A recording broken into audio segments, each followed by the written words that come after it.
Tanse, my name is Andrea Dasiorn. Today I'll be talking about Australia and the stolen generations.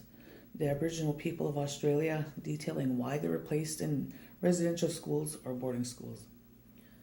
Australia needs to recognize it is not envisioned in the removal policy, but the one removal policy was intended to complete the racist categories of the half-castes and half-breeds, breeding out the color in Australia. Now, much of the detailed research I was unaware of. We'll go back in time to when Australia first came to be, and by who was the ruler, who took control of the land, and what were the consequences to those who were the original people of the land. Between 1606 and 1770, more than 50 ships sailed and arrived at now Australia. Captain James Cook, who was a successful navigator and astronomer, first made contact with the Aborigines and declared that the whole east coast of Australia now be control of Great Britain. On August 22nd, 1770, the newly discovered land would be named New South Wales. There were over 500 different tribes that once lived there in peace and lived off the land. They had their neighboring tribes to trade goods with, many with very distinct cultures and beliefs. Today, the indigenous people make up 2.4% of the nation's population, or 460,000 of the 22 million residents of Australia that are Aboriginally or of indigenous ancestry. At one time, there were over 250 spoken indigenous languages of that region. Today, there are only 150 different practiced and carried languages of the Aborigine speak. Much of the culture and language lost is due to the residential school effect. The Australian government, along with the Anglican, Catholic, and United Presbyterian churches, funded this project during the late 1880s until 1970s. The aim was to remove the mixed children and the indigenous children by placing them in large housing religious schools to assimilate the indigenous children into a Euro-Canadian culture. The children that were sought out first were the Aboriginals and those of the half-breed. There were over 10,500 children that would be lost by their families. Those of light skin, many detailed experiences. They would lather their exposed skin in mud to try fool those who would come to remove them from their homes, many fleeing into the bush. This was to eliminate their culture and language. The young girls would be trained to be servants. Children as young as 4 years old, taken from their families and forced into a life of hard labor of a servant.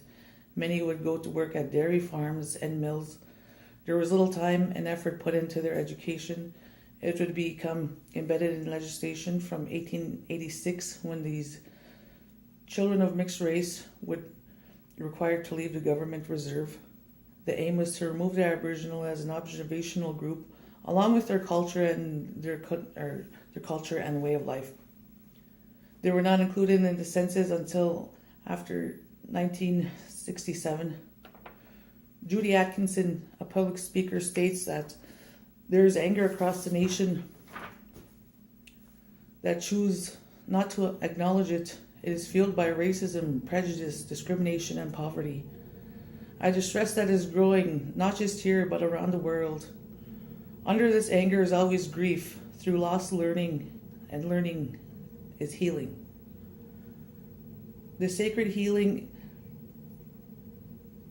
is at the right time and the right way, and individual healing takes time. And this country must be done as we move forward to build a positive nation. There is truth and maturity. When the nation was created in 1901, the Commonwealth was given no responsibility for the Aborigines, as they were not included in the census. Between 1 and 3 in every 10 Aboriginal children were taken from their families, placed in institutions, foster homes, adopted into white families, and forced into employment. There are disclosures of ongoing medical, psychological, emotional problems, addictions, mental health illnesses, incarcerations, and much of the violence leading to suicide and self-harm. Much like Canada, the statistics are almost identical. In Australia, the 3% of the population who identify themselves as Aboriginal or Torres Strait Islanders make up 20% of those in prison. In Canada, 4% of the population of First Nation ancestry and 25% make up those in prison. Now we don't have residential schools there as a child welfare system.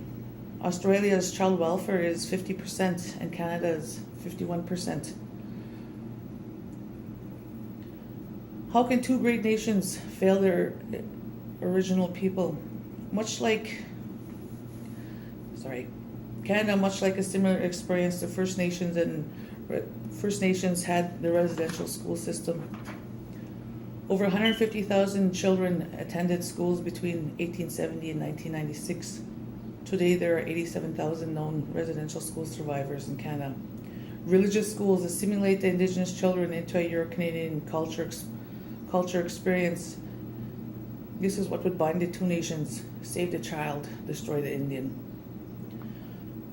On June 2008, Prime Minister Harper would make a public apology to the First Nation communities of Canada, address the survivors who attended the Canadian residential schools.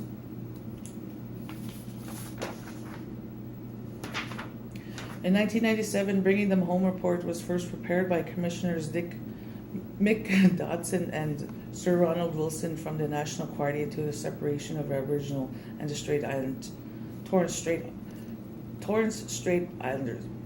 Children from their families, this was controversy. It gave primacy and authority to Indigenous testimony,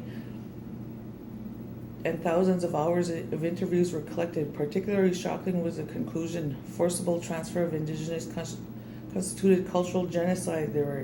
Others were concerned about the amount of compensation that would be distributed, over $1 billion. United Nations Van Boven Principles for Victims of Human Violation Rights, which advocated at a full range of reparation measures, including restitution, compensation, rehabilitation, guaranteed self-repetition. Next would be a national apology to the Indigenous people of Australia. The Conservative Prime Minister John Howard and his government refused to make a national apology, denying there was ever a stolen generation. He argued that the children were rescued. On February 13th, 2008, Canada's newly Prime Minister Kevin Rudd states, "Today we honor the Indigenous people, reflect on the past mistreatment, particularly those to the stolen generations, and for the removal of the Aboriginal Torres Strait Island children. The time has come for a nation to turn a new page. This has blemished our nation's history. We apologize for the laws and policies that inflicted grief, suffering, loss to our fellow Australians, for the pain, the suffering, the hurt, and the descendants of the families left behind." Bringing Them Home report was a conflict between denialists and historians over Australia's Indigenous people. In 1992, Prime Minister Keating spoke in the heart of Sydney's Aboriginal community at Redfern Park. It begins as an act of recognition. We took the land, smashed your traditional way of life. We brought you alcohol and committed murder and took your children from your mothers.